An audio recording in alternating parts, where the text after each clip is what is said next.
listeners. It's 6 p.m. UK time. This is Bless Radio, and it is the spiritual discussion program. I'm Saad in southeast London, and right now it's the sun has set and it's dark and cold and chilly. I think the temperature went about 5 degrees today. It was sunny as well. And with me is now Gregory. Gregory, how are you? Where are you? And how is the weather where you are? Hello, here in Brussels. It's just like the UK, like London. Okay, very good. Welcome, listeners, to the Spiritual Discussion Program. The aim of the show is to introduce you to the spiritual knowledge in the light of truth, the Grail message by Abdrusheen. And we have a new topic every week. The topic for tonight is the power of good volition. The power of good volition. You are welcome to join us with any question or comments by contacting us on our UK number, which is 079 39 641 958. You can call, text, or use WhatsApp. And if you're outside of UK, it is 0044 79 39 641 958. Again, you can call, text, or use WhatsApp. I'm going to begin with what is the Grail message? The Grail message in the light of truth by Abdrusheen is a spiritual knowledge of life. It offers an explanation of the world, a picture of creation on the basis of natural laws. Its lectures contain valuable basic elements as a help in life. For through the knowledge mediated, the reader is again brought closer to life and led back to God. The Grail message deals with important fundamental questions of life by explaining in a clear and logical way the automatic working of the laws of nature, the whole weaving of creation, allowing every process to be recognized, and thereby the purpose of our whole life. It is directed at the individual and speaks to the innate experiences of the human being, their strengths and weaknesses. Thus, every reader has the opportunity to discover through the intuitive perception if what is stated is the truth. Combining with matter-of-fact reasoning, a complete world picture arises, where there is no separation between the visible world and the great world beyond the five senses, nor any separation between scientific and religious striving for knowledge. I'd like to give you a couple of quotes from the author of the Grail message, Abdrusheen. The hearer and reader of my lectures should always work within himself, keenly probing and building bridges from one lecture to the other, as well as out into the great and small world happenings. Only then will he be able to understand the Grail message and find that it gradually shapes itself into one complete whole, without leaving any gaps. Again and again, in all the happenings, the reader will come back to the basic features. He can explain everything without having to change even one single sentence. The word of the Grail message lives, so that it permits only those people who really carry the honest desire in their souls to find abundantly. All else is automatically rejected by it. For the arrogant and those who seek superficially, the message will remain the book with 7 seals. I'd like to give you one more quote from the author.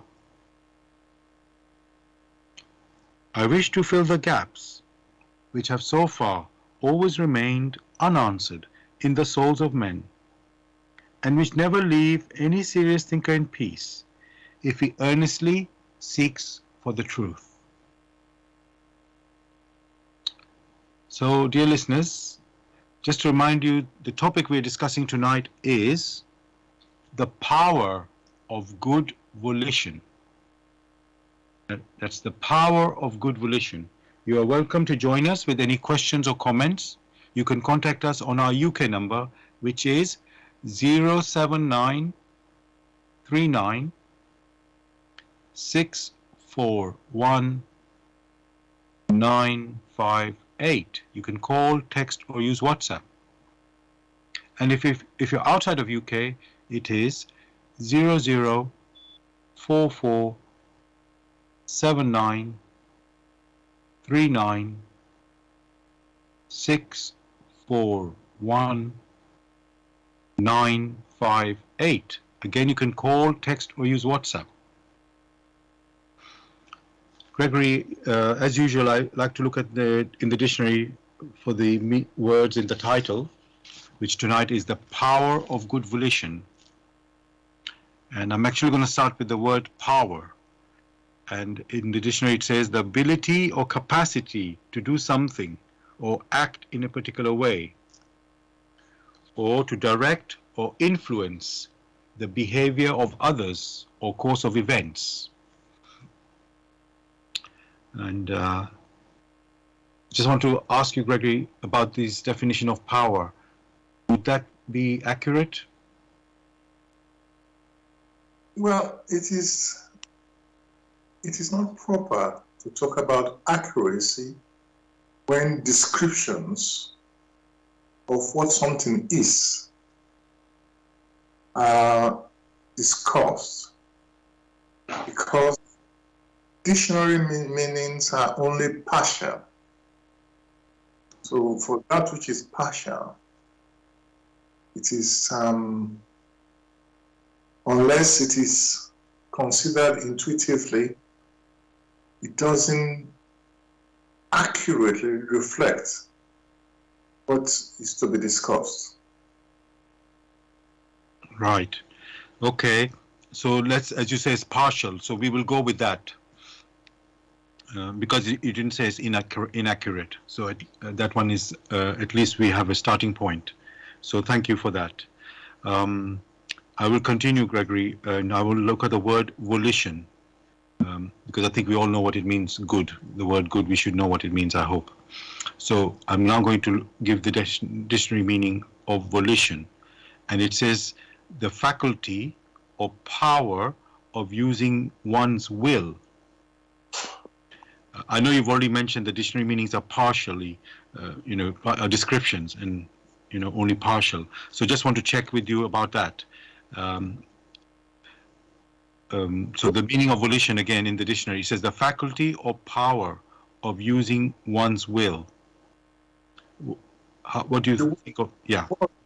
Is mentioned again, although partial, but comes closer to what it is. The preferable expression is to consider everything rather than the parts. Right. So I know you mentioned earlier about you have to look at the intuitive meaning. So,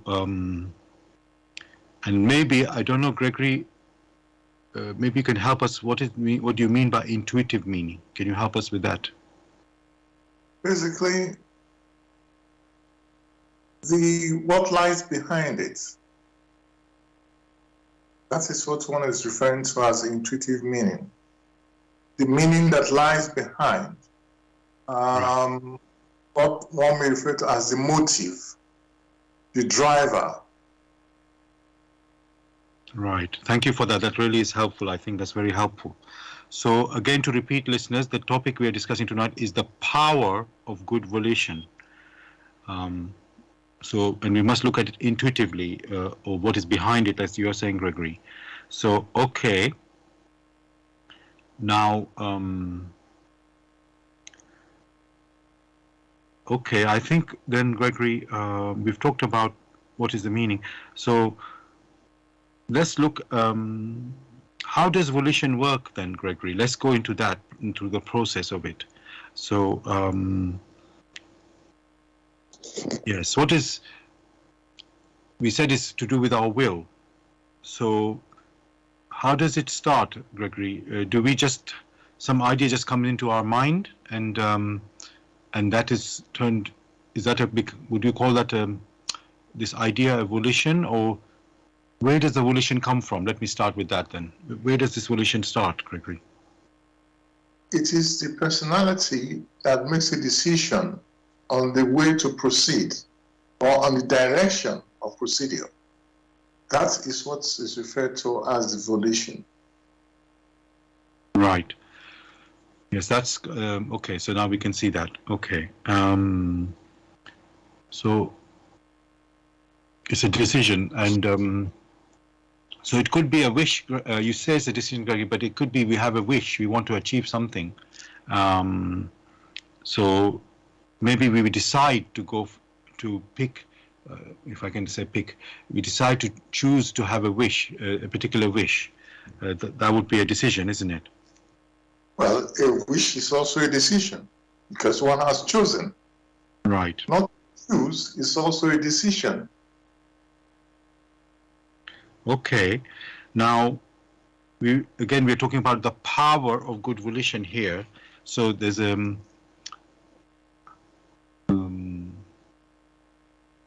okay, I'm going to put another question, Gregory.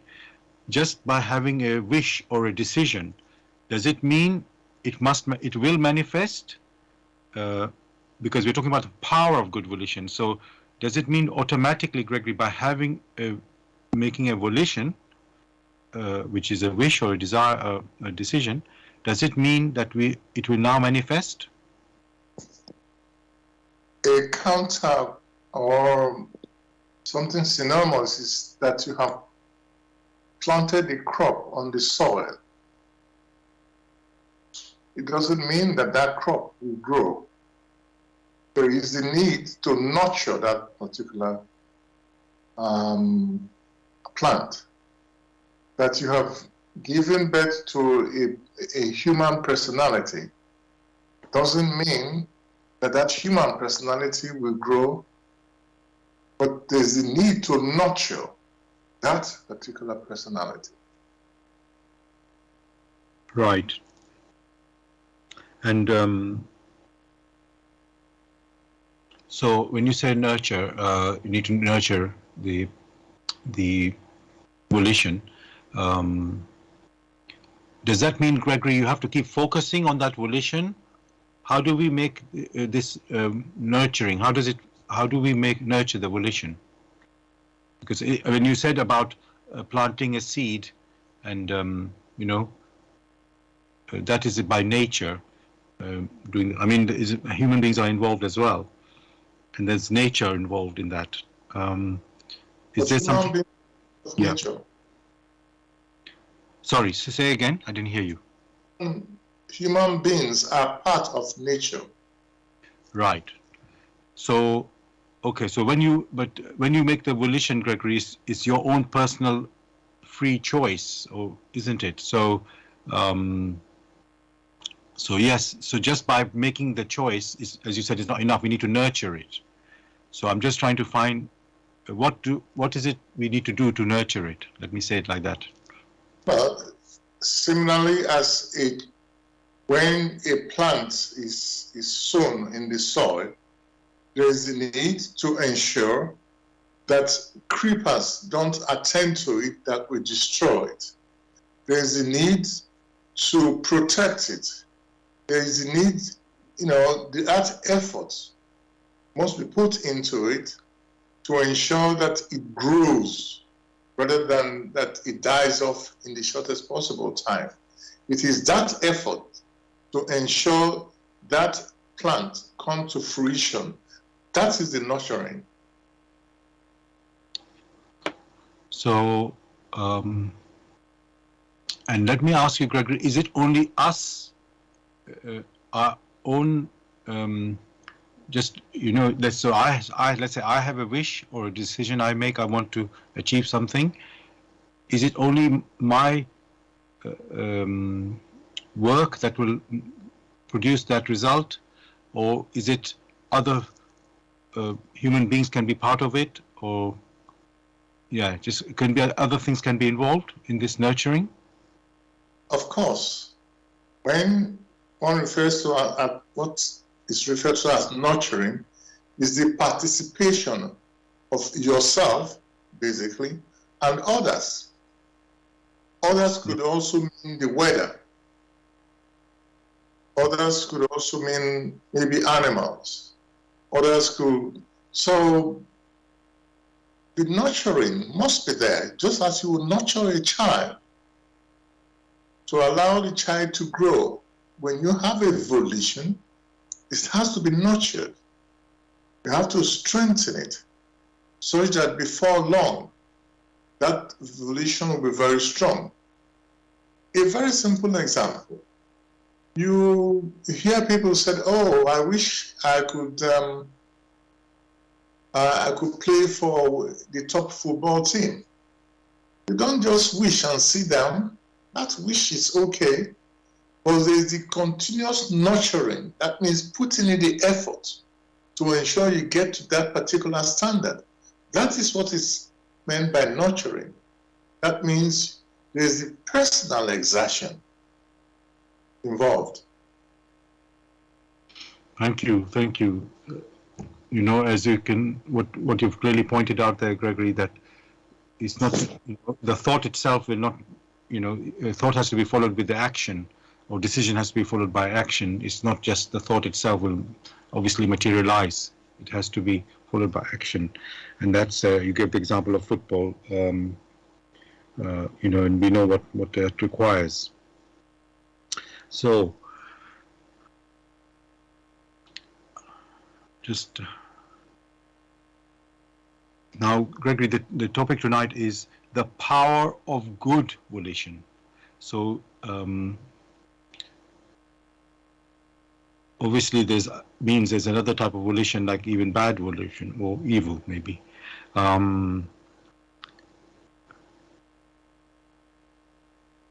So, Gregory, just to clear something, the good volition would result, am I right to say, would result in a good outcome? A bad volition or evil volition would result in an evil outcome. I know it sounds a bit silly, but I just want to clarify that. The clarification is such that one must first understand what a good volition is. Else, there's the likelihood of running around in circles without making any meaningful progress. As with any language, there's the stress to understand these expressions intuitively. A good volition is that which is of benefit spiritually.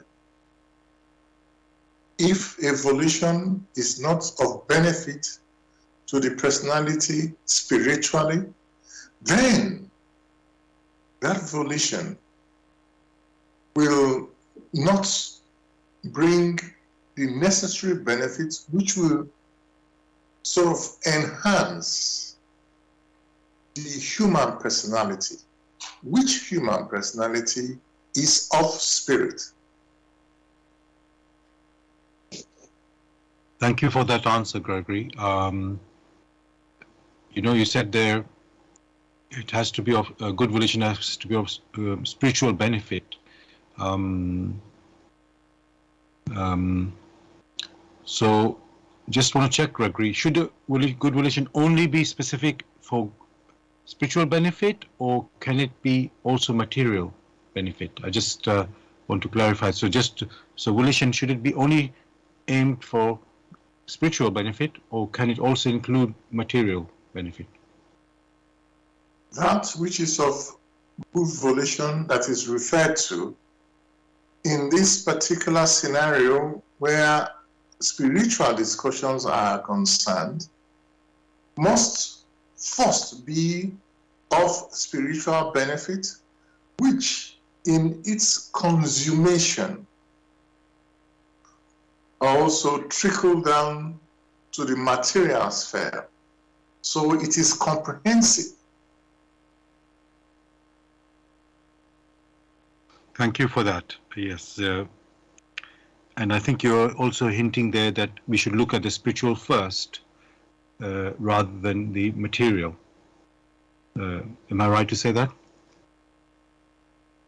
One is referring to a comprehensive way of doing things rather than a partial way.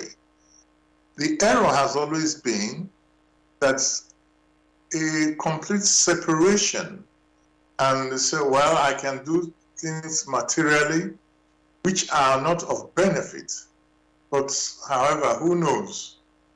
That is a completely wrong way of reflection. That which is of spiritual benefit comes first.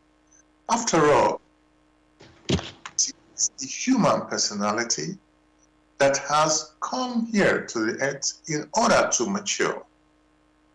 And therefore, in its activities, it should be such that all the variations it might go through must bring it benefit spiritually in accordance with the laws through which it, the human personality, came into existence.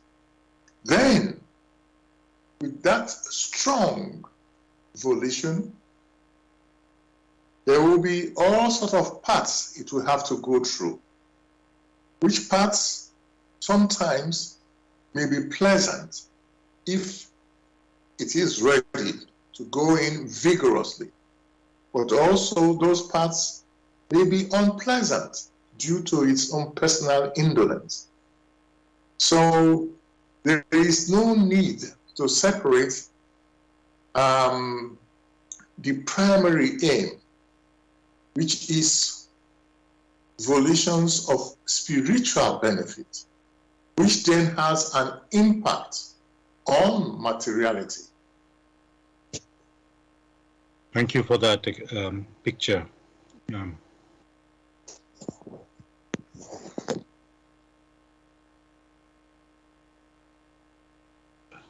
Now,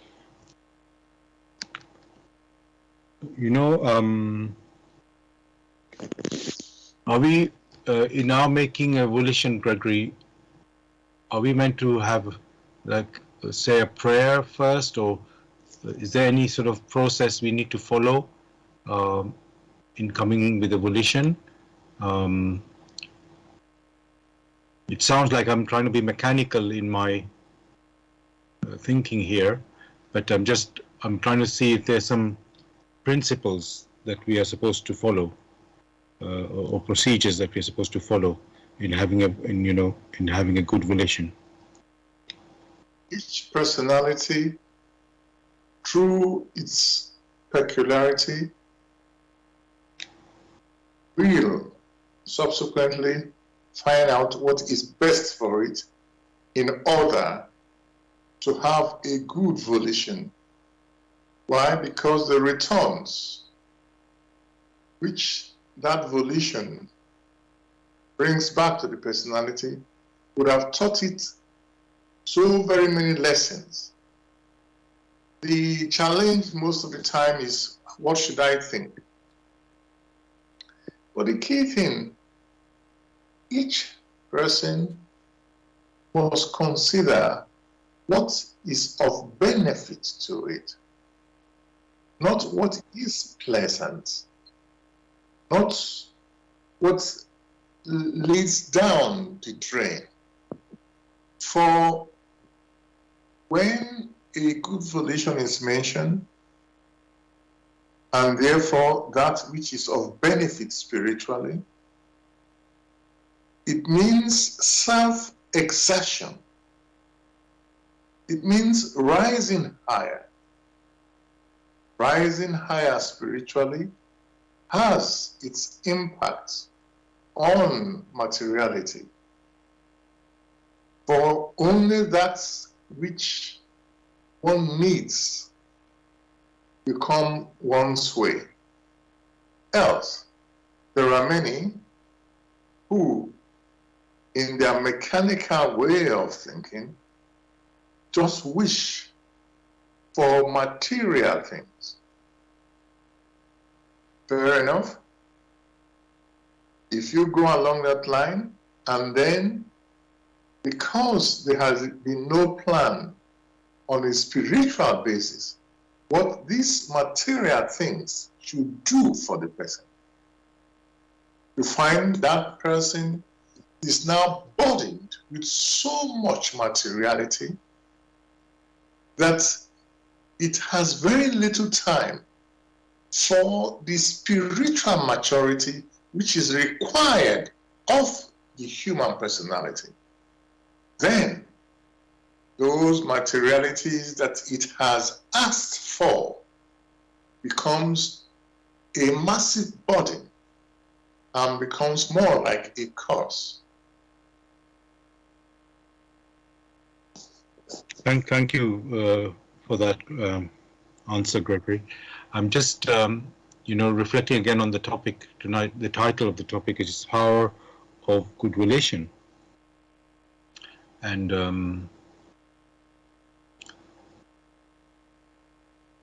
so I'm just, the power, Gregory, is that coming, what is that power? That's what I want to understand, Gregory. Is it can overcome everything? Is that what we are saying by saying the power of good volition? It is the language that is used in expressing our thoughts has structures. Strictly speaking, when good volition is mentioned, it means a volition which subsequently will bring forth spiritual benefits, which spiritual benefits are in accordance with the laws of creation. Or to put it in another way, this volition resonates with the laws of creation. Therefore, if it resonates, it means it's in accordance. It means it's able to draw powers, whereas other volitions will dissipate power, which power has never been in us. However, one is able to partake of that power like a lens which is able to, or a lens which when used in daylight is able to concentrate the rays of the sun to singe a particular spot. Therefore, our volition is similar to that. Because along the line, there is the focusing of our thoughts on this power which streams through creation, which power has never been in us, but is only lent to us in order to accomplish tasks, which first task for the human personality is to mature from its present state to another state towards the realization of the task which has been put forward to it. That means to become self-conscious. The power which streams through creation has always been there. How we respond to it is a different nature. Therefore, when the expression the power of good volition is used, it only states that that particular person or personality who has a good volition that is able to focus, is able to attract that power and put it to good use in accordance with the laws of creation to bring benefits not only to itself, but also to all those about it, about him or her. That is, to one's neighbors and neighborhood. Thank you for this answer, Gregory, and the picture that you painted there. Dear listeners, you're listening to Bless Radio. It's a Tuesday evening spiritual discussion program from 6 p.m. to 8 p.m. UK time. The aim of the show is to introduce you to the spiritual knowledge in the light of truth, the Grail message by Abdrushi. And if you are interested in knowing more about the Grail message or want to get a copy of the Grail message for yourself, you can go to this website, which is www.grailmessage.com. I'll spell that. www.grail, Grail, message, MESSAGE.com. And the topic we're discussing tonight is the power of good volition. That's the power of good volition. You're welcome to join us with any questions or comments. The number to contact us on our UK number, it is 079 39 641 958. You can call, text, or use WhatsApp. And if you're outside of UK, it is 0044 79 39 641 958. Again, you can call, text, or use WhatsApp. And we are broadcasting on blessradio1.com. That's blessradio1, the number 1.com.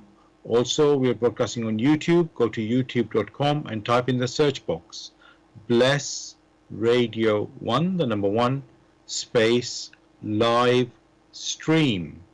That's for the live show. Next day you can listen to the recording. Again, go to youtube.com and type in the search box Bless Radio 1, the number 1, then space Grail message, and then space again, and the topic of the show, which tonight is the power of good volition. Now,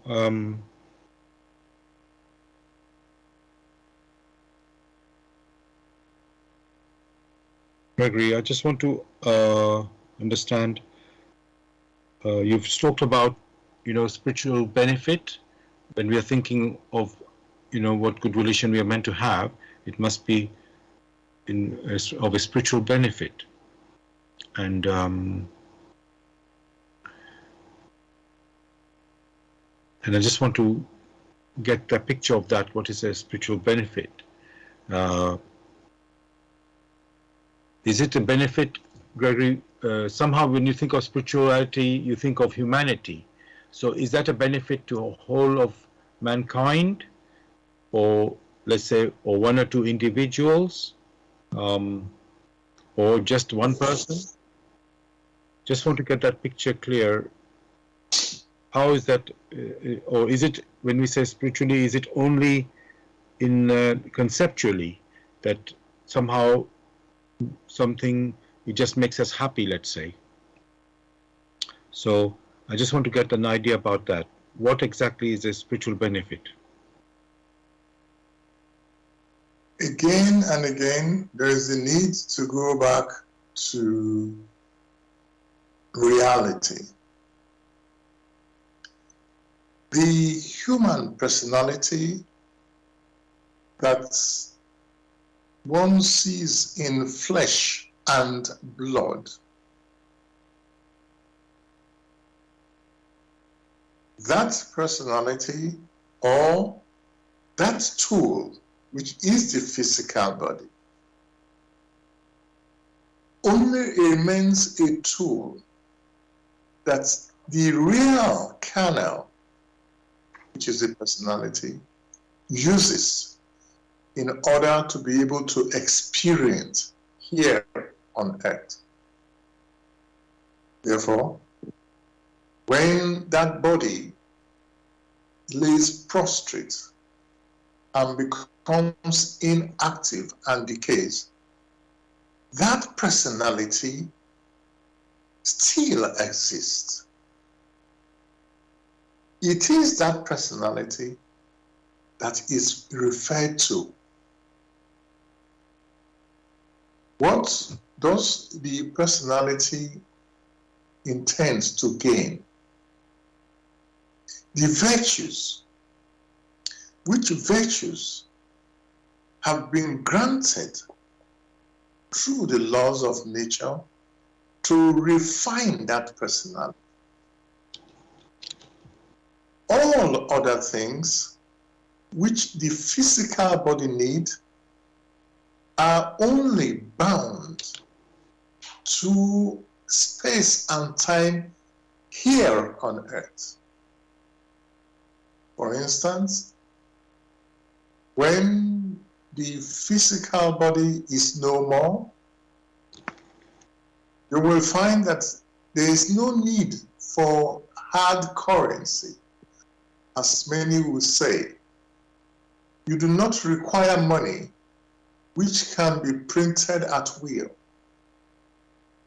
You do not eat physical food because it's unnecessary.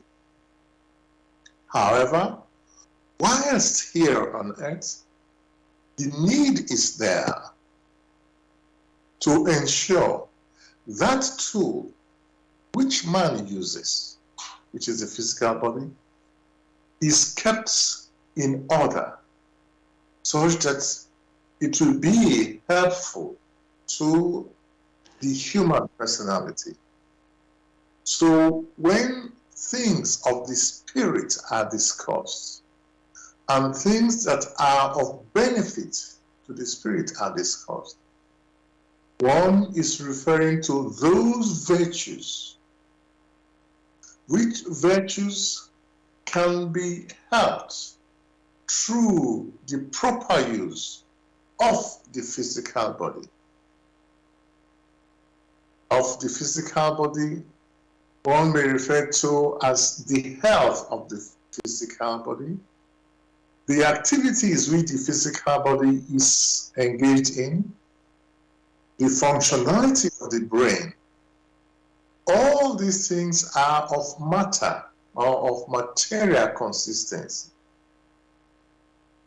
Anytime there is a discussion which appertains to the spirit, that discussion, like you have rightly read out initially, must be understood via the language which the spiritual personality uses. And that language is that of intuition.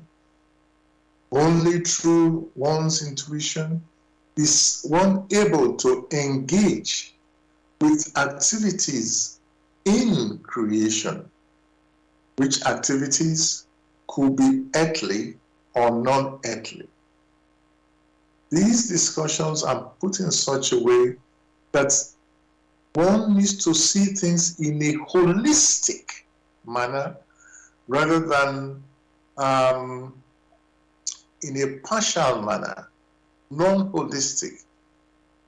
So much so that because of partiality, you will find once some solutions are granted in one area, the other area is not covered, and therefore there is basically no real improvement. That is why the discussion is always on a holistic approach. That is what is referred to as the power of good volition. Since the spirit comes first,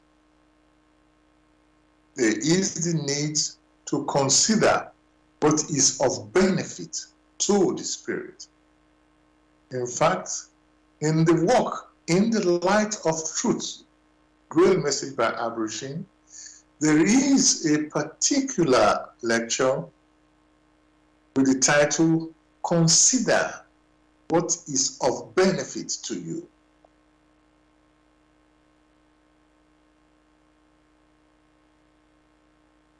Thank you for that, Gregory. I thought you were going to say something more on that. Maybe I thought you were going to recommend to read that lecture. But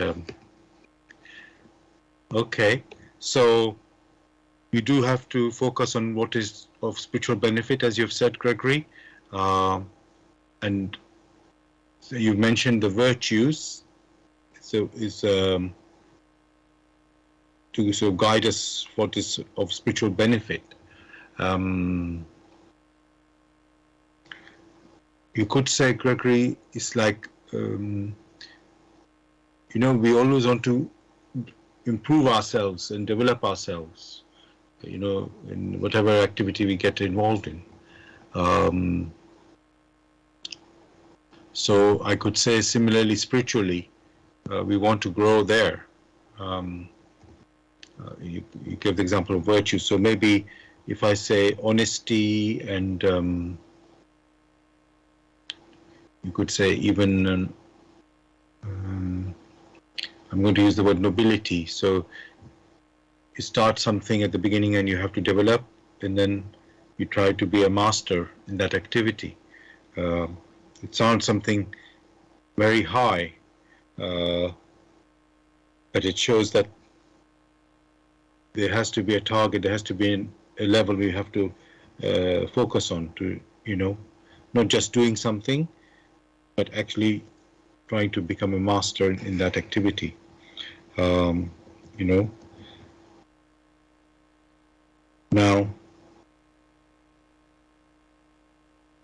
I just want to a little bit look at another angle, Gregory. We talked about good volition. Is there, so we've talked about or let's say the topic is tonight the power of good volition. I just want to, as a contrast, go to the power of bad or evil volition. Would, Gregory, if we had a good, evil volition or bad volition, which you can call it of spiritual harm, maybe that's how we can look at that. Could that come out as strongly, Gregory, as a good volition? Is that, does it have equal power? I just want to understand that. A bad volition is that volition which is not of benefit to the spiritual personality. In that case, that volition, the effect of it is weakened, is much more weakened. So it's not as strong.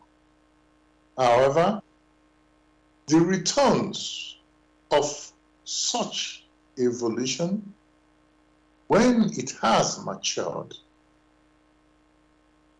will be such that instead of ennobling the human personality,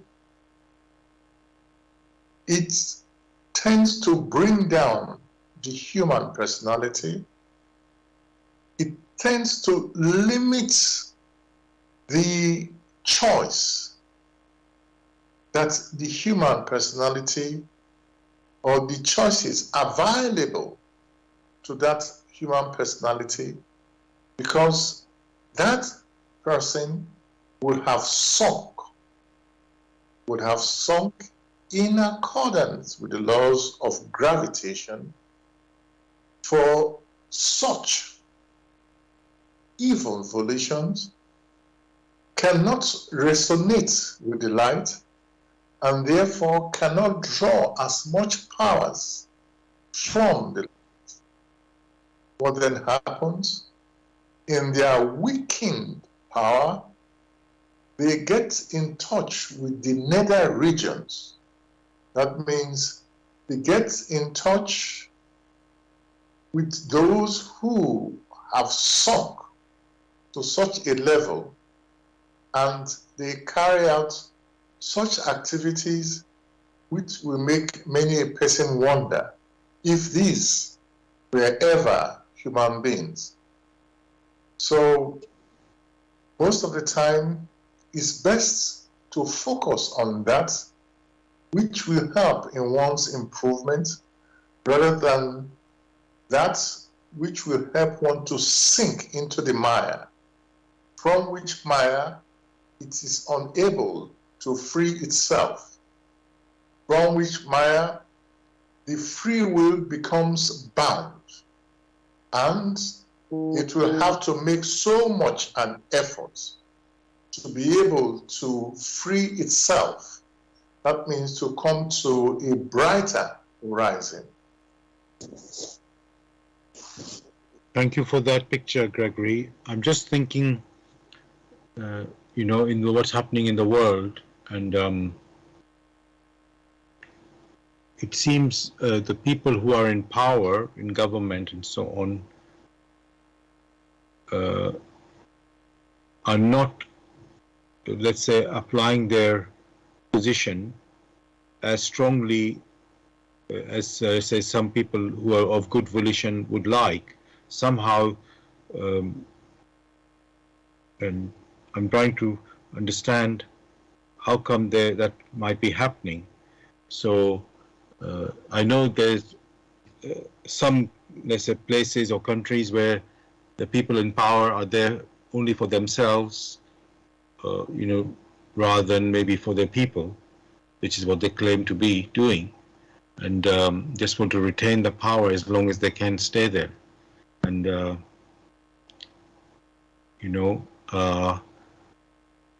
so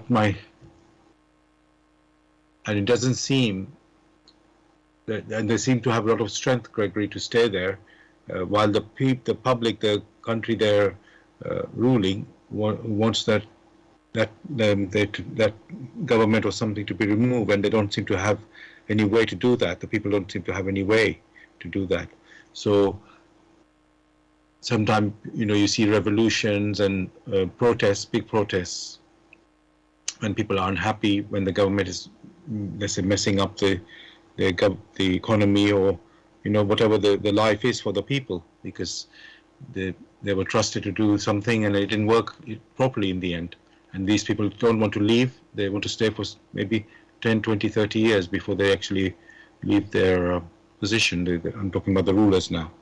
So I just want to ask you, Gregory, I know that's a material thing I'm talking about here, but I just want to see, can, Gregory, the power of good volition change the life of a country or its people, if the governments are not ruling very well, their government is not ruling well? Can it do that? Or is it purely spiritual benefit only that we should be focusing on? I'm just trying to understand that as well. Because when you are suffering, Gregory, even on the earth, in a material way, it does affect your spiritual motivation as well. Your happiness, let's call it that way. Your happiness is affected by how your earth life is going. So can good volition help in making the earthly environment, I don't want to use the word pleasant, but in a more, let's say, productive and more, conducive to benefit of humanity. In the earlier discussions, there is, or we mentioned that it doesn't suffice to say I have a good wish or a good volition.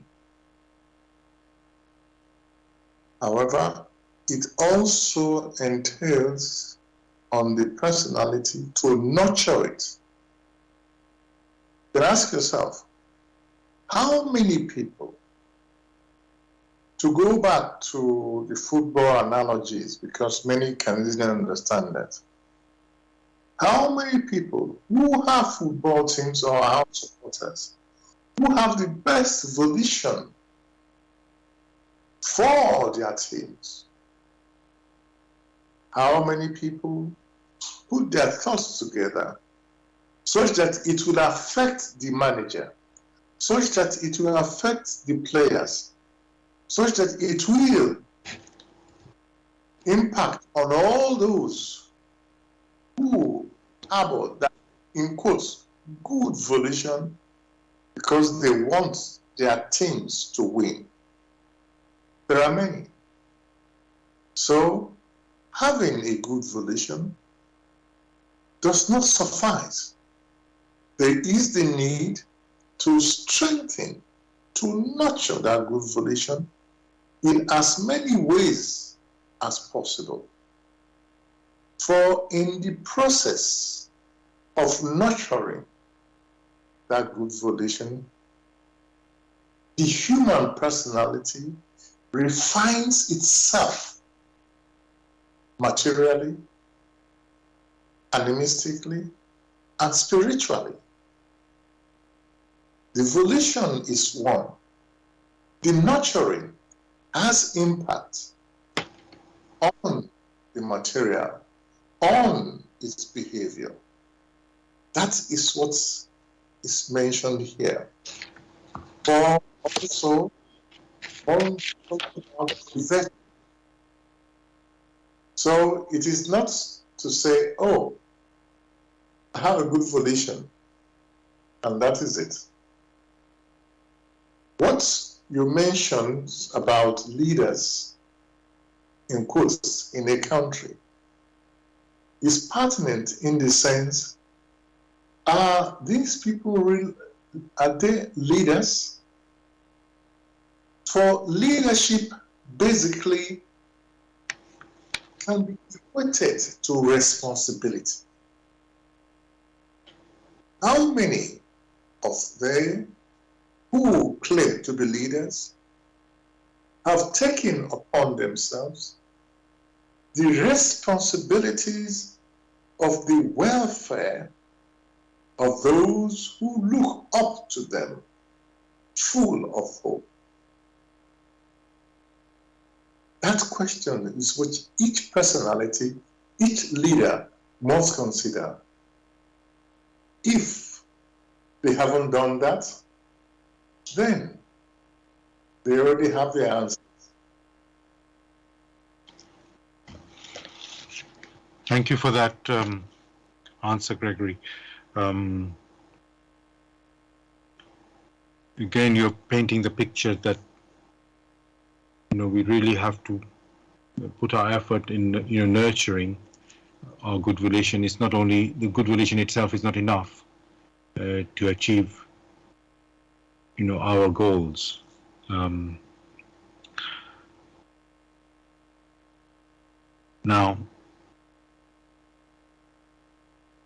I know I ask this question quite regularly, Gregory, but I just want to also ask about this again here, which is about prayer, Gregory. Is good volition, you said nurturing, and that must, you could say you have your volition and you must follow it up with action. Would prayer also help, Gregory, in manifesting our good volition? Prayer basically is attuning yourself to the vibrations in creation, which vibrations are in accordance with the laws of creation. For in such a resonance, in striving to resonate the laws of creation, power is then attracted. Only through that can we progress. However, what do many call prayer? The prayer which many refer to is not to strengthen the individual. It's not to find the way out of a particular challenge. For many, it's only to ask for resources such that they can go on living the way they have been living. Therefore, what has been considered as prayer nowadays is only begging. One may give an instance. There was the case of the Incas. These Incas did everything they could to resonate with the laws of creation. However, they were not vigilant enough. For if they were, they would have observed the behaviors of neighbors, which is part of vigilance. In that case, what had then happened was that the invaders, seeing the way these people lived, like children, prayed like children, were contented like children, they invaded and attempted to wipe them out. Of course, they would have prayed, in quotes, to the Almighty to grant them the strength to fight back. But then it was late. What should be the best prayer is the prayer of vigilance. To be on the alert. Be on the alert such that thoughts assailing you, one is able to make a decision to reject or to accept. To be on the alert in everything, internally or externally. Such vigilance is such that is able to attract that which the human personality needs.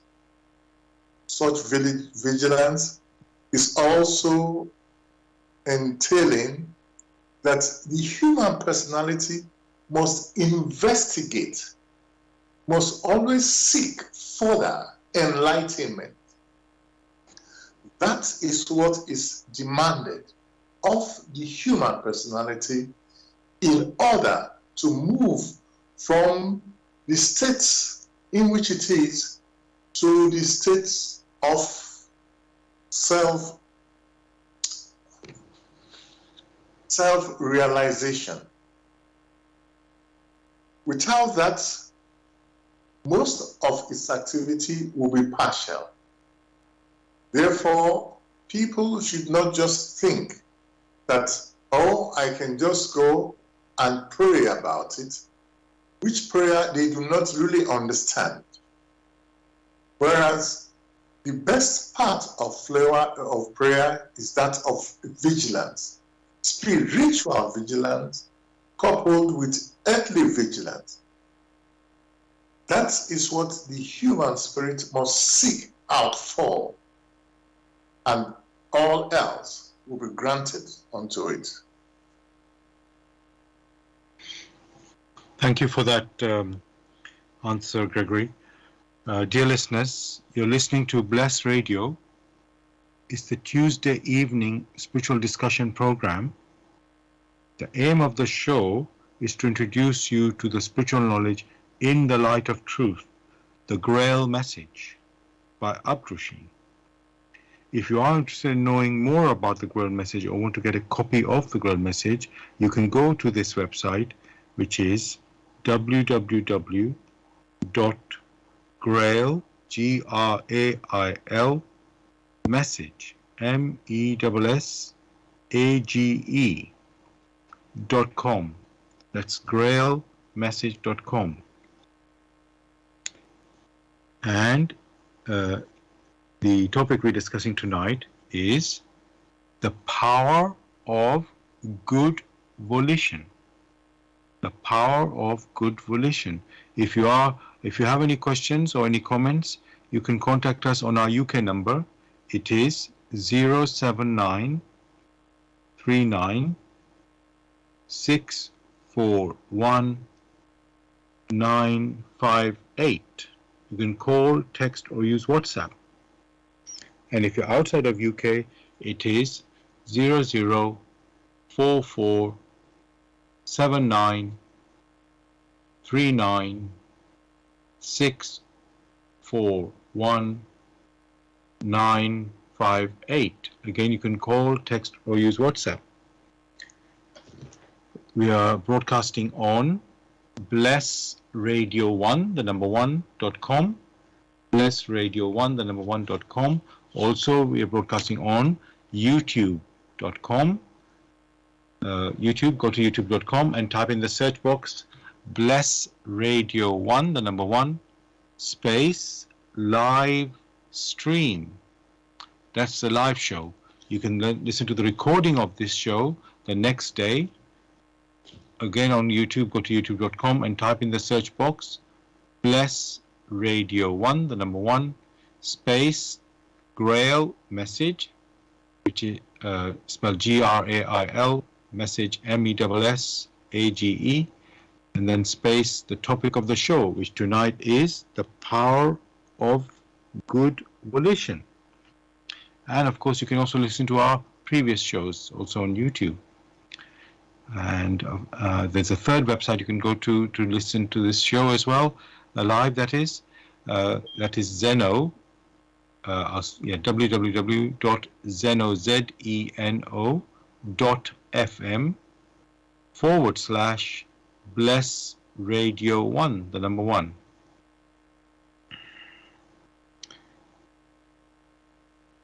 Gregory,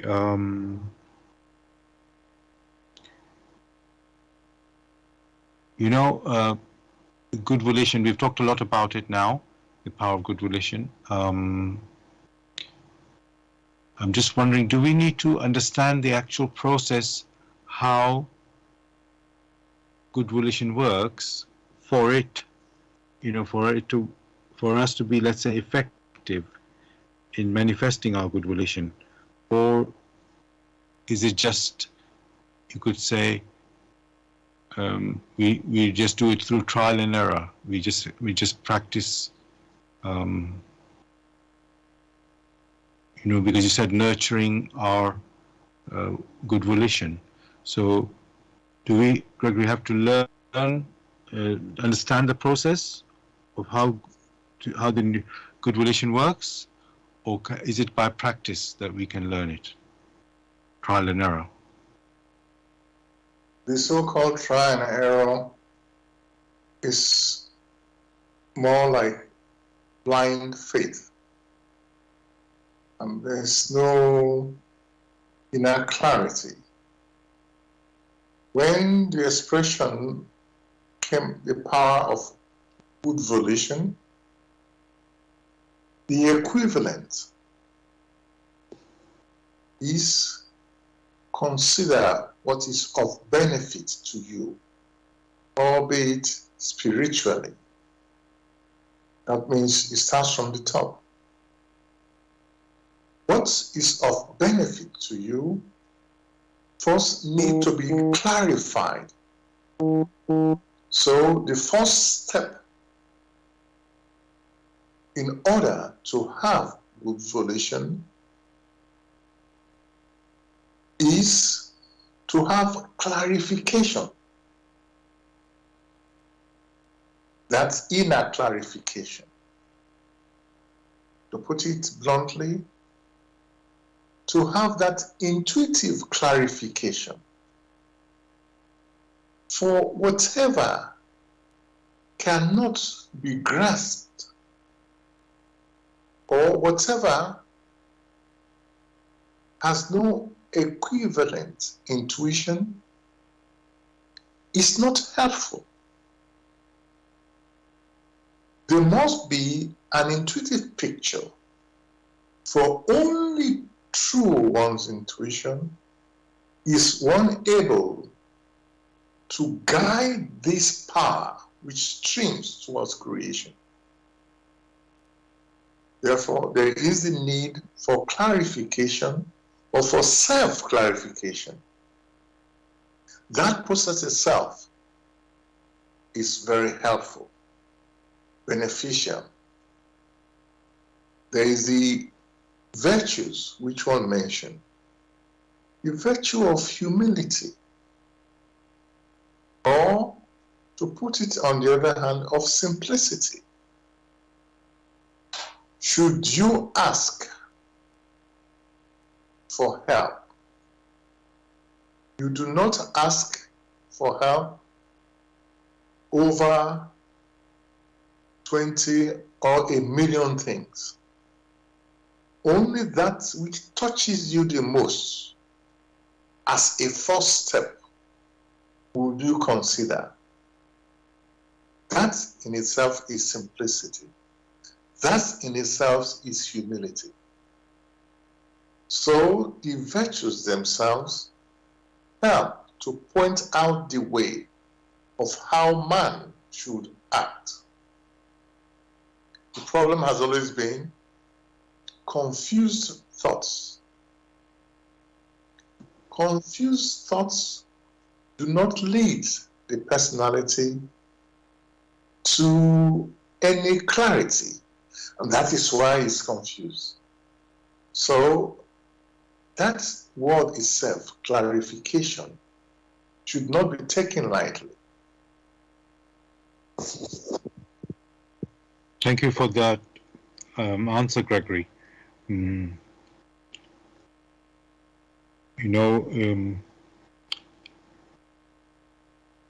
Everything is a process, and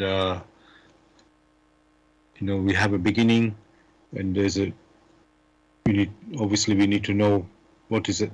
You can have a direction. That's what, when you have a good volition or a volition, that could be, you could say, we are seeking a particular desire or wish, but then before that we need to know what's our aim, what is the focus, what is going to be why we're doing this.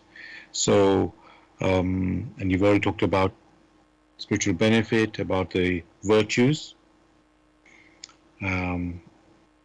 That's, you could say, is the context, and that's how we make a volition. Before we make a volition.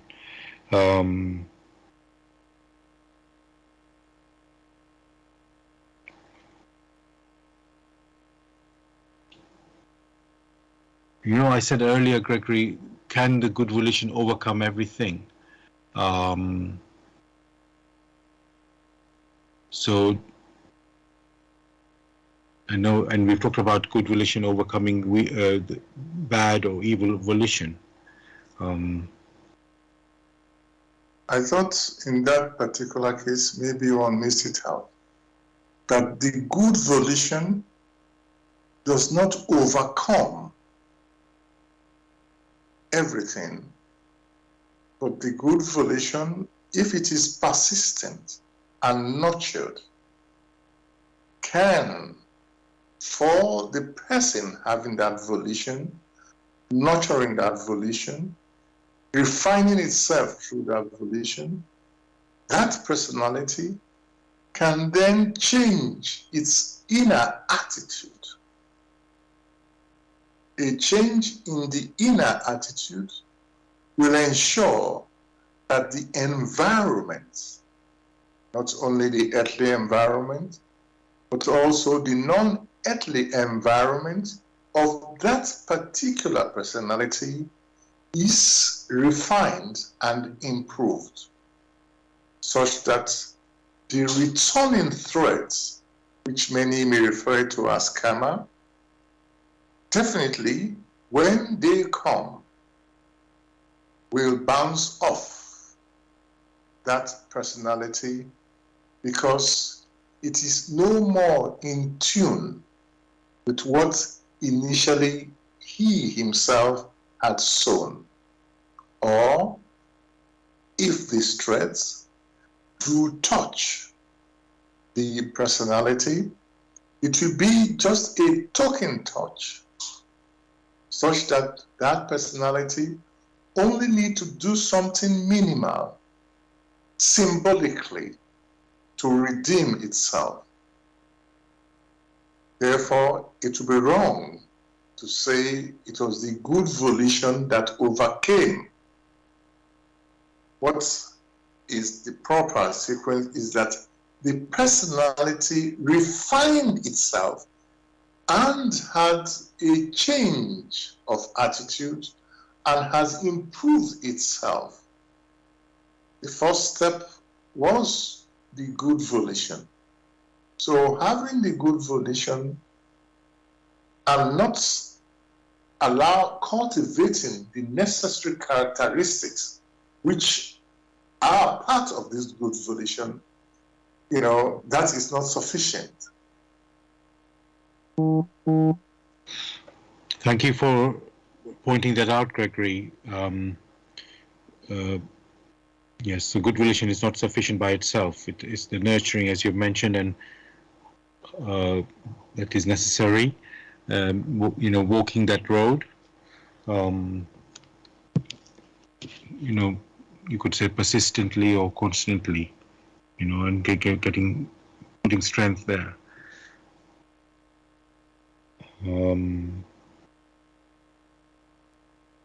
Now,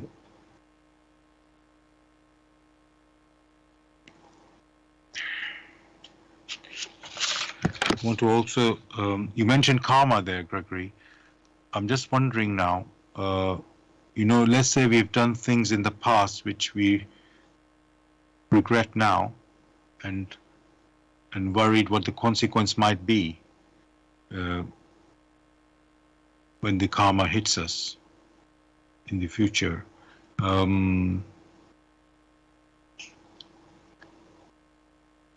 Does it mean, Gregory, whatever we have done in the past, it will hit us? I'm talking about something bad now, because obviously we enjoy the good things when the good karma comes, obviously, so we won't complain about that.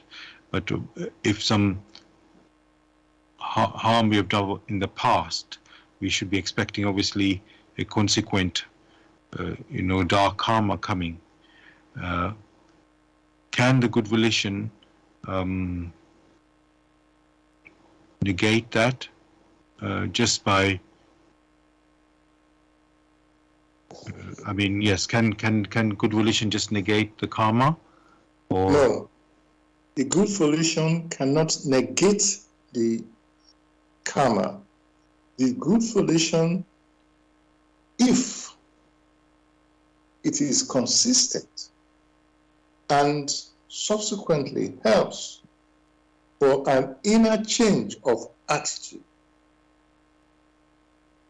like was just explained, helps in preparing the environment around the personality. Of course, the karma must come. But on approaching personality, this personality is no more in tune with these vibrations, these heavy vibrations. And therefore, what then happens is that when you have things not in tune, the effect of those heavy vibrations is either annulled or grossly reduced. That was what had been stressed in the the previous question. That karma will always come, whatever the nature. But if you yourself, through your activities, have nurtured that strong good volition in accordance with the laws of creation, then the energies around you will protect you, will form a buffer around you. So many a thing that would have struck you terribly will just pass you by. Thank you for that answer, Gregory. I'm just thinking, is volition also the same as thoughts? Because we have talked about power of thoughts in the past. So is the volition also the same as thoughts? Or just want to understand that, or yeah. Volition, most of the time, is used generally. Sometimes there is a thought volition, there is the spiritual volition, and there is the physical volition. However, volition has to do with making a decision. Decisions can be made in your thoughts or in one's spirit. Right. And so in your spirit, make decisions made by in your spirit and also in your thoughts. But just to understand, Gregory, thoughts doesn't seem to be as strong as volition. When you think of the word thought, it looks more airy-fairy, if I may say, while the volition seems to be more firm. And thoughts, yeah, is that a right? The thoughts are not as firm as the volition. When volition is discussed, it is used generally. One may make a decision on physical things. One may make a decision in one's thoughts, how to proceed. One may make a decision on a spiritual level. That is how it is. When you say it doesn't seem firm, it is the same thing as when the word spirit, which is the core of man, and the word soul. Many see that expression soul as warm, whereas the expression spirit as very remote, abstract. Whereas that is not the case.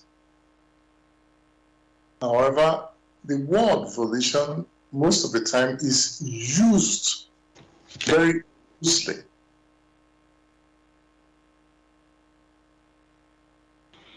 Thank you for that clarification, Gregory. And of course, using the right words is very crucial if we are to achieve, what we are looking for, what we are wishing for. If it's loosely put, then of course you can't expect that to be manifesting a thought could be very weak and not manifest at all into material action or physical action, let's say. While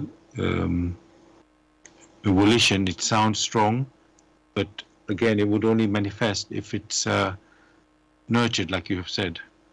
So, but also we need to be clear, the volition is a spiritual decision, and thought, you could say, it's similar to soul. I think that's what you were implying, Gregory. It's more like a not as strong. One was using a different picture so that the confusion should be removed from there. For instance, the spiritual volition has an impact, or has its effect not only on the earthly, but also on the non-earthly. That means whatever one has been involved with spiritually goes on in not only in the earthly, but in the non-earthly. When it comes to the departure of the human personality, the returns must still come to have an impact on that personality. So the spiritual volition, the scope is here or hereafter. However, the earthly volition or the thought volition, its scope is narrower. For instance, you may have an earthly volition in order to cross the road. That decision of volition may be, I cross from the pedestrian crossing, or I just run across because there's no car coming. That one has no impact as such on other planes because it is local. So the scope is narrow.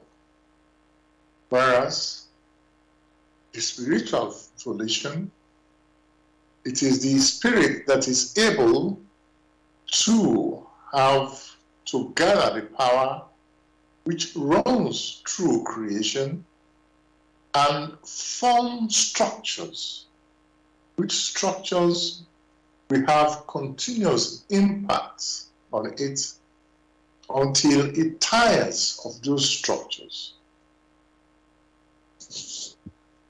Thank you for that answer, Gregory.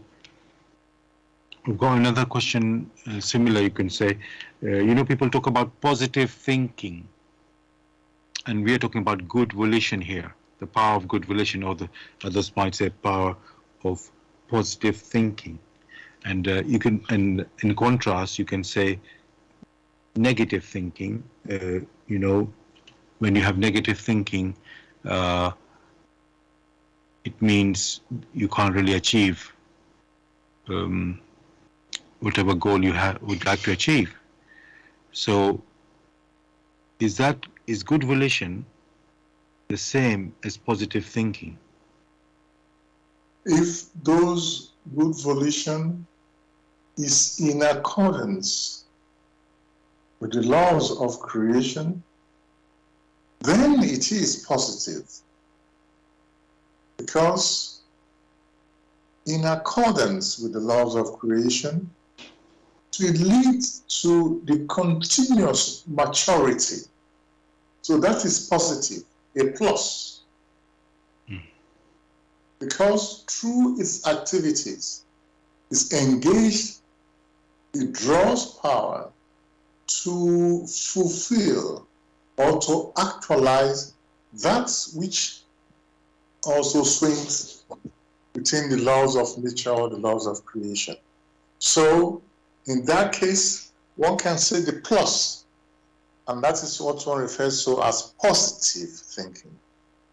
Whereas in the case of negative thinking, is almost, one may say the opposite.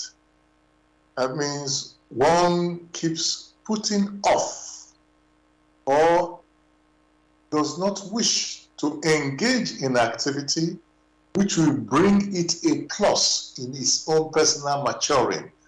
That then is negative thinking.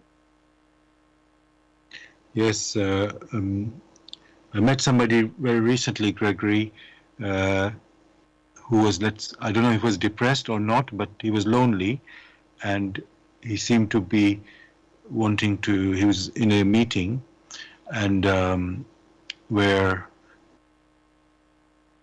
let's say, in a religious setting, he came to that setting, and I think he was looking for company and activities to engage in.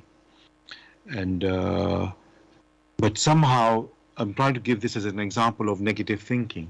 Somehow, although the people were encouraging him, he himself, didn't seem to, he was expecting people to come towards him rather than himself make an effort to sort of find something to engage himself with.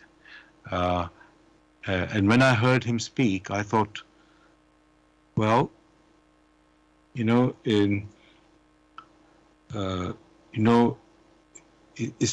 like a vicious circle, Gregory. If you want something, you've got to make the effort first. Almost, other people can give ideas and suggestions, and but at the end of the day, as they say, you can take a horse to water, but you can't force him to drink. He's got to, make the effort himself to drink that water. So what I saw, Gregory, there was that this is just an example of positive and negative thinking, Gregory. If you are down, it's like a vicious circle. To get out of that, even though somebody shows you that you have to do something, the person doesn't seem to himself is able to see that he needs to do something. He's rather expecting someone else to help him out.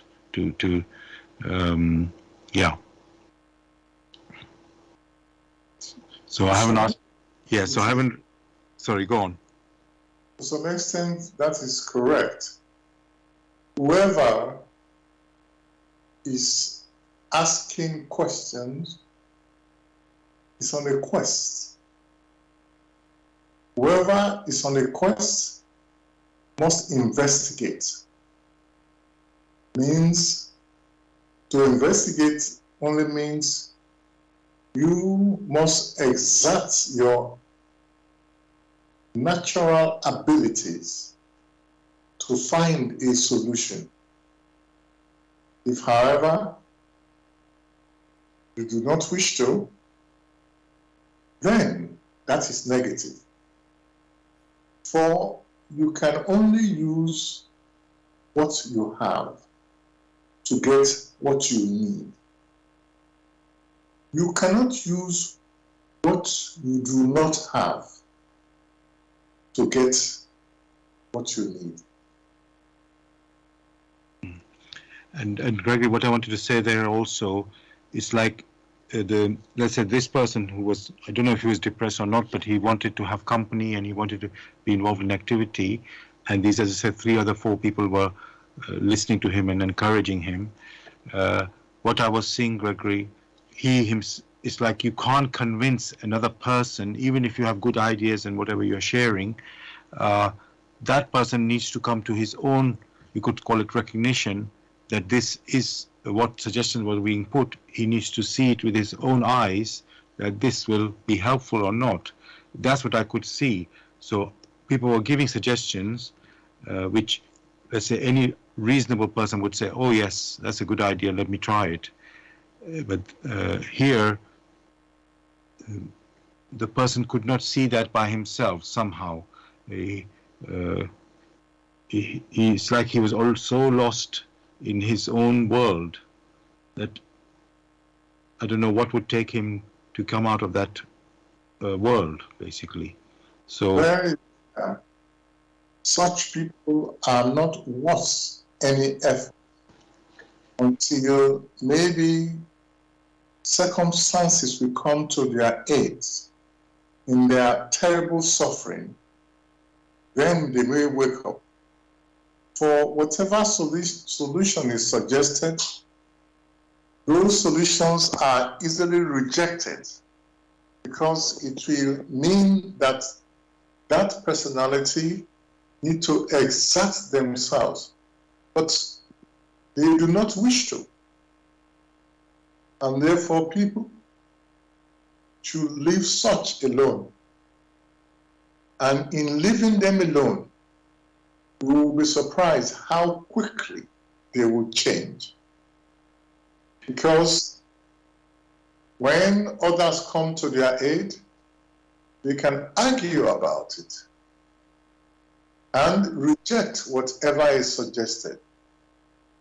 But when they themselves are left alone, then they will be compelled to reflect a bit much deeper. Depression, most of the time, may have to do with one's blood radiation, but that is an expression which many use when they do not want to do anything. For others make the suggestions which they reject, and they sit down and do nothing. Yet they will bother others for others to engage with them,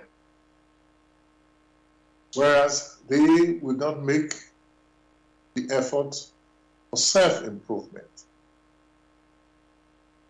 And there's something else I want to add to that, Gregory. I didn't give you the background where this meeting was being held. It was a church. Well, they have like a meetup of these, let's say, Christians there, and it's just open, like having a cup of tea, like a social group there. And this person, as I say, who was maybe depressed or not, I can't say, but he was joining it as somebody, let's say, an outsider. And one of the suggestions that was made by the other Christian members there was to read the Bible, and as a way to, you could say, it would just have a positive impact on the person. The person didn't respond to that in any way. He was not saying yes, no, or anything. And I just wondered, Gregory, in this situation, would such reading the Bible, or any, doesn't have to be the Bible, obviously, any spiritual writing, would that help a person in this situation? It must be realized that any decision that we have in the ennoblement of the personality must be a personal decision. That means it must be a personal volition. Therefore, whatever suggestions are made to that particular person, if that person does not evaluate whatever has been passed on to it, then that person must be respected. People can only give you as much as they have. People cannot give you that which they don't have. So if what they know or what they have or what they claim to have is reading some scriptures, then they have done their bit. Even in the case of medicine, the doctor can only do the best they can. But you yourself must come to form some form of recognition. Sometimes these people are best left alone, and through very strong impressions in their lonesomeness or loneliness, there could be a crack in the wall they have built around themselves. That wall has an inner lock inside, not outside. It's they who have to open the door, not that people can come from the outside.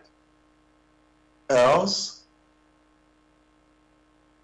returns of former activities will come to their aid. Maybe that is able to force the door open or to have strong impression in the earthly sense. Such strong impression could come through music, could come through intense suffering, as to shatter the wall which many have built around themselves. Thank you for that answer, Gregory. Dear listeners, you're listening to Bless Radio. It's the Tuesday evening spiritual discussion program from 6 p.m. to 8 p.m. UK time. The aim of the show is to introduce you to the spiritual knowledge in the light of truth, the Grail message by Abdrushi. If you are interested in knowing more about the Grail message or want to get a copy of the Grail message for yourself, you can go to this website, which is www.grailmessage.com. I'll spell that.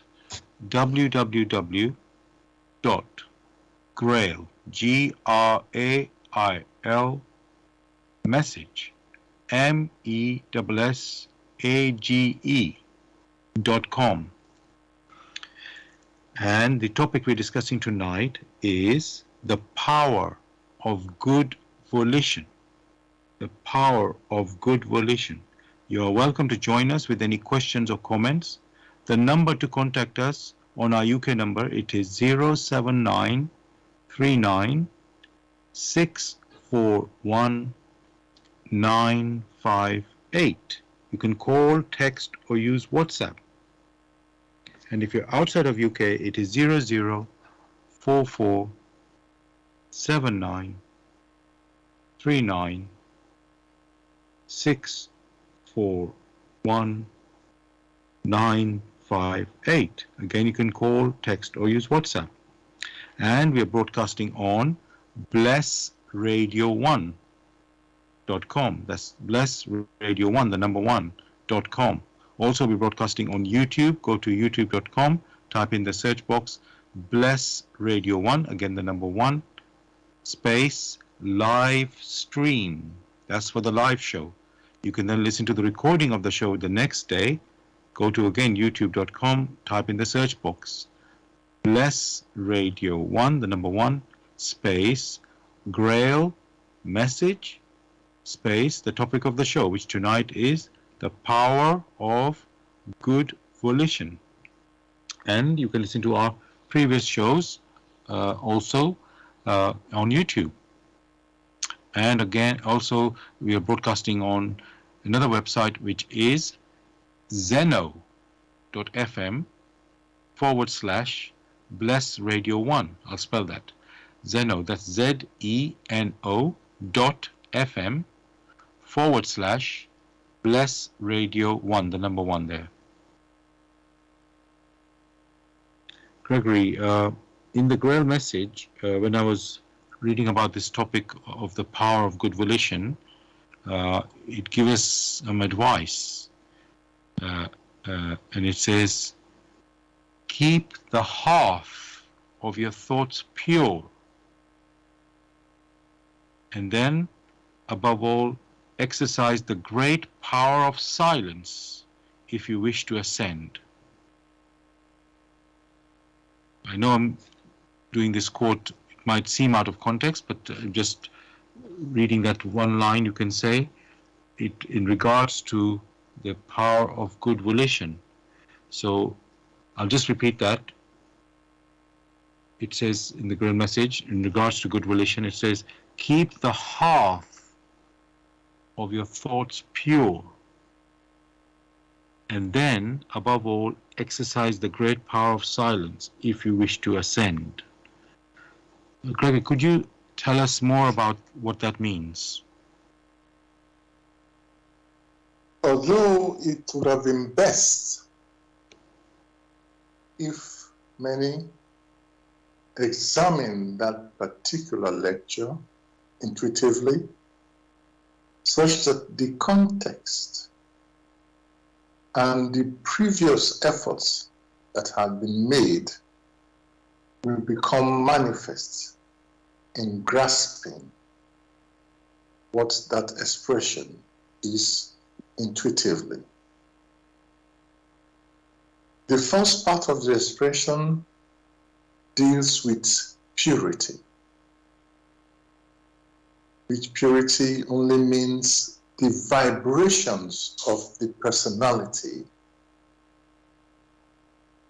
such that these vibrations resonate with the laws of creation, and in that particular instance or scenario, in the resonance, power is then realized because they're able to then draw power from.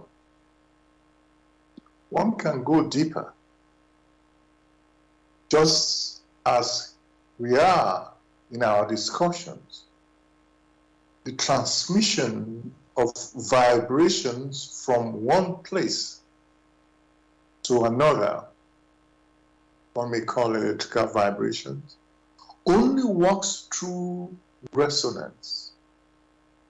Else, if it doesn't resonate, then you will have something similar to the early radios, which will be making some noise, all right, some noise in the background, which doesn't make much sense. So the power of purity, for impurity or in the resonance or in the pure vibrations, one is able to draw power. And in the second expression, which is that of silence, when power is drawn, in silence it is kept under pressure. In pressure, it's as if you have a counter pressure, similar to when you are boiling water or you're doing some cooking and you cover that water with something, the steam is able, under counter pressure, to force the lid open. That is similar to what happens in silence. Therefore, it's a two-step. The first is the vibrations of purity, which, because of its purity, is able to attract that power which it needs. And the second step is keeping that power under pressure in order for it to manifest in doing some other work. However, the need is there to direct many a listener to that particular lecture, which is also titled Silence. Thank you for that answer, Gregory. I know when I read that quote, I knew it felt out of context in a sense, but I felt it was such a strong, the words were so strong, the advice given here is so strong.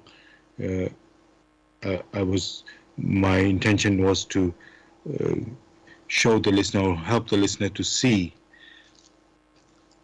the power, how great can be the power of volition if it is practiced in the right way. You can say, oh, yeah, it's practiced in the right way. That's what I'd like to say. So thank you for that.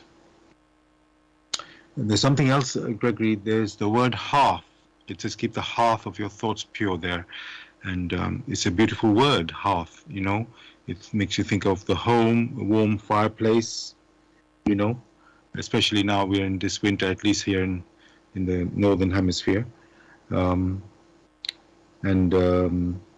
also, as I say, you think of the home, a place of warmth. So, and you can also say home is the center of our, in one way, center of our world, you know, because you know, as soon as you use that word home, it gives you the feel of comfort and a safe place, you know. It just opens a world in a picture, which is so appealing and could call it uplifting even.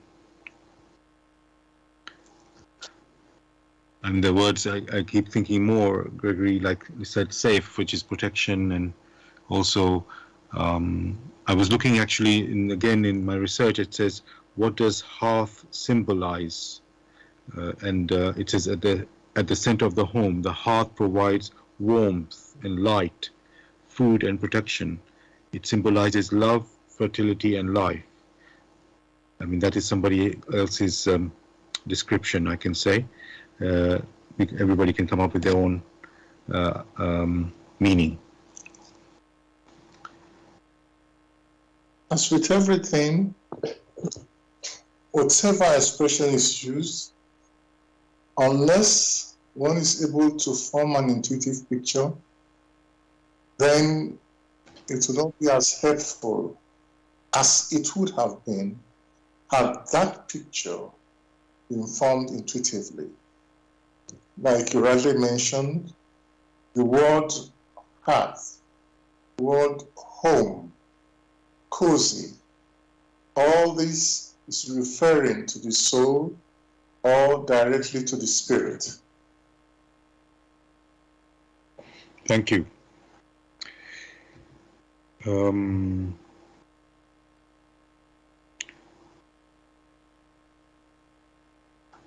Gregory,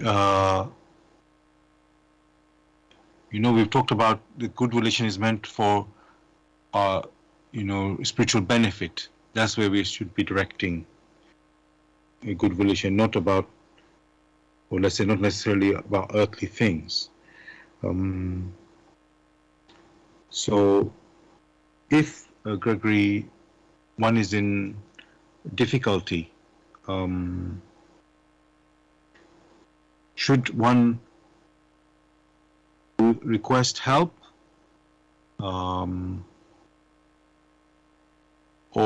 are we meant to find our own way, you know, just because we talked about the, you know, in keeping the hearth of your thoughts pure and, you know, exercising the great power of silence. What I'm trying to say, Gregory, should we get answers by ourselves to any things that we are dealing with? Yes, just by ourselves, or should we ask others for help? The question of asking for help is a noble one. That means one is prepared to make an inquiry. One, in quotes, is asking questions. So that means one is on a quest. But the bulk of the effort on any quest or question must come from the questioner, because it is he himself or herself who needs to exert itself to grasp whatever has been passed on to it. If somebody understands more than it currently does, there is the need to make that particular effort A simple example. There is some literature, or if you take the example of a language, in order to understand a language, it is you yourself who needs to make that effort. Others can help by providing advice how to go about it. But the effort, or the bulk of the effort, must come from the person making that inquiry, because it is he himself or herself who has to speak the language. So it's a matter of striving to understand the language which is spoken around. Only when you understand the language can you make use of it. Else, even when advice is given, because you do not understand what the advice means intuitively, it cannot become of benefit. Thank you. Thanks for that answer.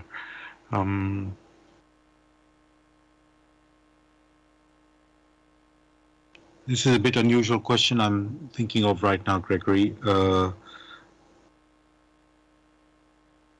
volition, can it be unconscious, or it has to be only conscious? When one says unconscious, when one is asleep, is it possible to make a conscious decision to carry out an activity unconsciously?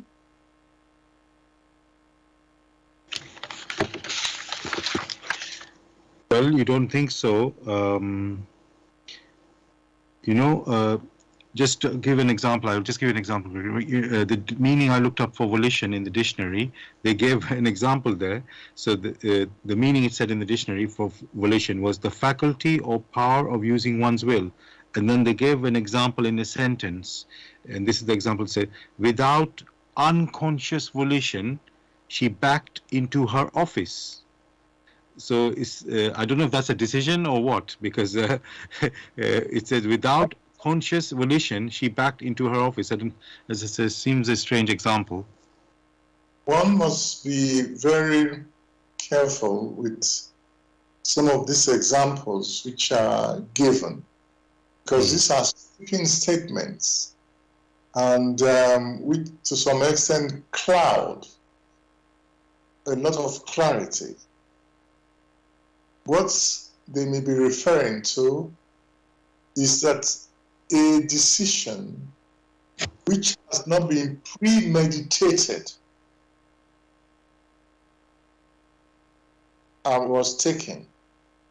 That means without even thinking deeply about it, just made a decision. Doesn't mean one will use the expression unconscious. This is part of what one refers to as self-clarification, to come to realize that which is of benefit. For when the language is used in such a way that it has so many sharp edges, or where there is no clarity, then it is right that many become confused. And that is why one has to first clarify oneself to ensure only that which is of benefit to the human personality is considered. Of course, it will take some time, but all good things do take time, because there is the state of continuous refinement to get to the final state. Thank you for that, Gregory. We've come to end of our show tonight, listeners. And the topic was the power of good volition. And I would like to end, as I usually do, with the reading from the Grail message titled, For Your Guidance. This is the foreword of the Grail message. The bandage falls, and belief becomes conviction. Liberation and redemption lie only in conviction. I am addressing earnest seekers only. They must be able and willing to examine this matter objectively. Religious fanatics and irresponsible enthusiasts may hold aloof, for they are detrimental to the truth. As for the malevolent and prejudiced, they shall find their sentence in the very words. The message will strike only those who still carry within them a spark of truth and the yearning to be true human beings. To all such it will become the shining light and staff. It will lead them unswervingly out of all the chaos of the present-day confusion. The following word does not bring a new religion, but is intended as the torch to help all serious listeners or readers find the right path, which leads them to the longed-for height. Only he who bestirs himself can advance spiritually. The fool who uses extraneous aids for this, in the form of ready-made opinions of others, only walks his path as if on crutches, while ignoring his own healthy limbs. But the moment he boldly uses all the abilities which lie dormant within him, awaiting his call to help in his ascent, he is employing the talent entrusted to him in accordance with his Creator's will, and will easily overcome all obstacles that seek to divert him. Therefore, awake. Genuine faith lies only in conviction, and conviction comes solely through an inflexible weighing and examining. See that you are truly alive in the wonderful creation of your God. Uprushin. Dear listeners, if you want to pick up the Grail message or want to get more information on the Grail message, you can go to this website, which is www.grailmessage.com. I'll spell that. www.grail, G-R-A-I-L, message, MESSAGE.com.